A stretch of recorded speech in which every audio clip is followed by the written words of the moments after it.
Hello दोस्तों, क्योंकि साथ भी कभी बटू आज के एपिसोड में आपने देखा कि एपिसोड की शुरुआत में ऋतिक मुन्नी को मना लेता है और मुन्नी उसे स्वीकार करने के लिए तैयार हो जाती है। समीरा उनसे फ़ोटो के लिए पोज देने को कहती है और ऋतिक मुन्नी को अपनी बाहों में उठा लेता है। समीरा फ़ोटो खींचना शुरू कर देती है और ये ऋतिक और मुन्नी एक दूसरे की आंखों में खो जाते हैं। यह पल रोमांटिक होता है और ऋतिक मुन्नी के साथ अच्छे पल शेयर करता है। समीरा को फ़ोटो मिल जाती है, वह उन्हें सोशल मीडिया पर देखने के लिए कहती है। मुन्नी समीरा को बताती है कि उसके पास कोई सोशल मीडिया आईडी नहीं है और ऋतिक अपना अकाउंट एक्टिवेट करने के लिए रेडी हो जाता है। मुन्नी ऋतिक से उसे टैग करने के लिए कहती है और ऋतिक को मुन्नी की आईडी याद आ जाती है। मिताली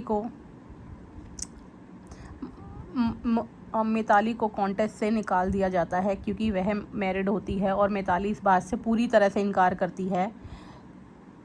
लेकिन आयोजक को मिताली के बारे में असली जानकारी मिल जाती है। उन्हें पता चल जाता है कि मिताली ने उनके साथ धोखा दिया। मिताली कहती है कि वह शादीशुदा नहीं दिखती।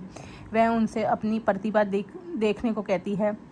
आयोजक मिताली को जाने के लिए कहते हैं, वरना वह उसके खिलाफ केस दर्ज करा देंगे और मिताली जाने का फैसला कर लेती है। मिताली इंस्टाग्राम पर ऋतिक और मुन्नी की तस्वीर देखती है और ऋतिक द्वारा अजीब और गरीब तस्वीर पोस्ट करने पर गुस्सा हो जाती है। मिताली अपनी सहेली से कहती है कि उसने अपनी सारी जानकारी डिलीट कर दी थी, लेकिन ऋतिक की वजह से वह कॉन्टेस्ट से निकल गई और अब वह उसे नहीं छोड़ेगी।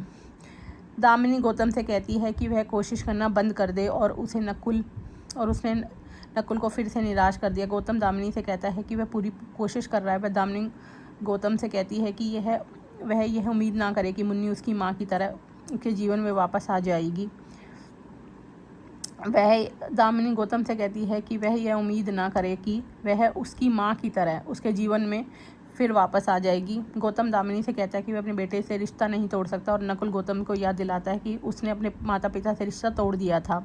गौतम नकुल से एक मौका देने को मांगता है और नकुल गौतम से कहता है कि वह हर बार इसे साबित करने में नाकाम रहता है। गौतम नकुल से कहता है कि युद्ध के कारण उसके लिए अमेरिका जाना सुरक्षित नहीं है और नकुल गौतम को याद दिलाता है कि वह भी विदेश में पढ़ाई करने गया था।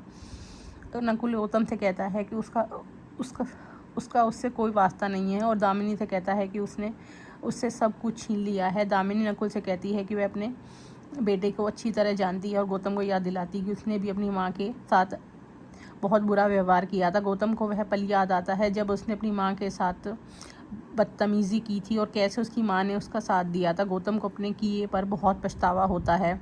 इंद्राणी अजय और संजना की शादी के बारे में बात करने के लिए संजना के परिवार को फ़ोन करती है।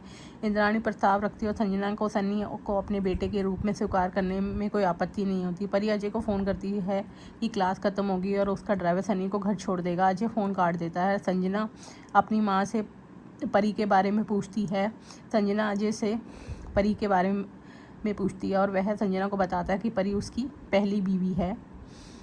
इंद्राणी मीरा को बताती है कि परी बहुत होशियार लड़की है और अजय उन्हें बताता है कि वह और परी अच्छे दोस्त हैं। संजना अजय से कहती है कि वह सन्नी को स्वीकार कर सकती है, लेकिन वह परी से खुश नहीं है और वह अजय से परी से रिश्ता तोड़ने की मांग करती है। अजय संजना से कहता है कि वह इसके लिए रेडी है और संजना अजय से कहती है कि वह रेडी नहीं है। करण मिहिर से मिलता है और मिहिर उसकी मां को वापस लाने के लिए धन्यवाद देता है। करण सारा क्रेडिट गौतम को देता है। मिहिर पूछता है कि उसे यह कैसे पता चला। मिहिर बताता है कि तुलसी ने उसे बताया था। करण कहता है कि गौतम को फ़ोन करना उसके लिए बहुत मुश्किल था, लेकिन वह माँ की तरह कोमल है। मिहिर करण से अपने और गौतम के बीच दुश्मनी के बारे में पूछता। करण कहता है कि सब कुछ सुलझाया जा सकता है, लेकिन इसमें समय लगता है। मिहिर कहता है कि गौतम दामिनी और नकुल के बिना परिवार अभी भी अधूरा है। मिहिर करण को बेंगलुरु जाकर गौतम से मिलने और उसे वापस लाने के लिए मनाने को कहता है। करण मिहिर को बताता है गौतम उसे पसंद नहीं करता और मिहिर उसे कोशिश करने को कहता है। मिहिर करण को बताता है कि वह गौतम को वापस लाकर तुलसी को सरप्राइज़ देना चाहता है। करण कहता है कि वह उसकी खुशी के लिए कुछ भी कर सकता है। करण मिहिर को गौतम को सोचने का समय देने और कम से कम 2 दिन का समय देने के लिए कहता है। मिहिर करण को बेंगलुरु भेजने का विचार छोड़ देता है।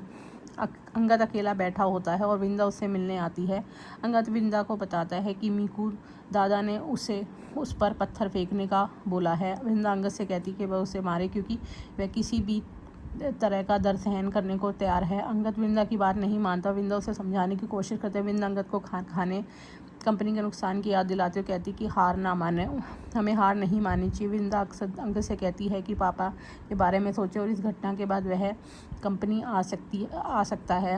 अंगद से कहती है कि उसे यह करना ही होगा, वे दोनों अपने लक्ष्य पर तभी हम दोनों अपना लक्ष्य हासिल कर सकते हैं। वृंदा अंगद से कहती कि हार ना मानो और उन्हें अपने परिवार के लिए यह करना ही होगा।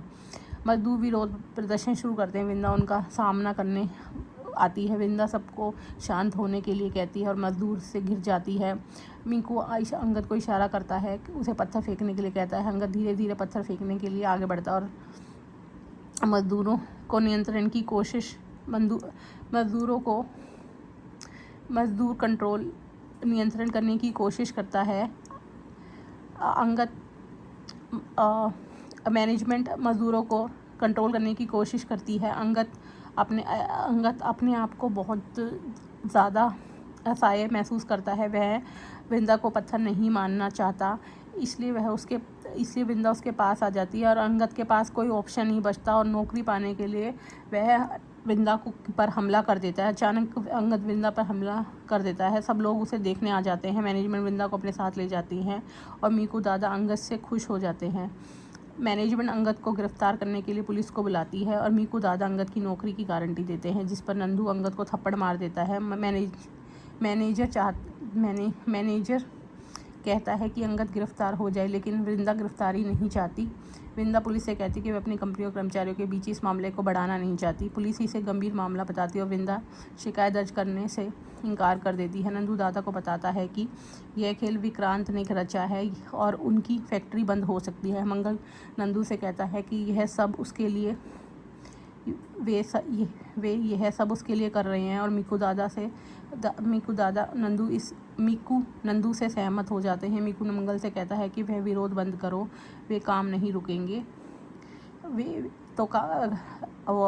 मीकू मंगल से कहता है कि विरोध बंद कर देंगे तो काम नहीं रुकेगा। वृंदा को चोट पहुंचाने के कारण अंगद खुद को चोट पहुंचाने लगता है। वृंदा उसे रोकती है। वृंदा अंगद को शांत करने की कोशिश करती है, लेकिन अंगद वृंदा के लिए बुरी तरह रो रहा होता है। अंगद वृंदा से माफ़ी मांगता है। वृंदा उसे हिम्मत ना हारने के लिए कहती है।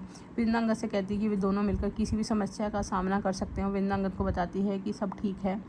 वृंदा अंगद को पुलिस के बारे में बताती है, उसे मजबूत रहने के लिए कहती है। वृंदा अंगद से कहती है कि वे हमेशा साथ हैं और अंगद साथ रहने का वादा करता है। अचानक नंदू की पत्नी अंगद को एक महिला से मिलते हुए देख लेती है और वह वृंदा को चुपचाप चले जाने के लिए कहता है। आप आगे का एपिसोड जानने के लिए हमारे चैनल को लाइक और सब्सक्राइब कीजिए।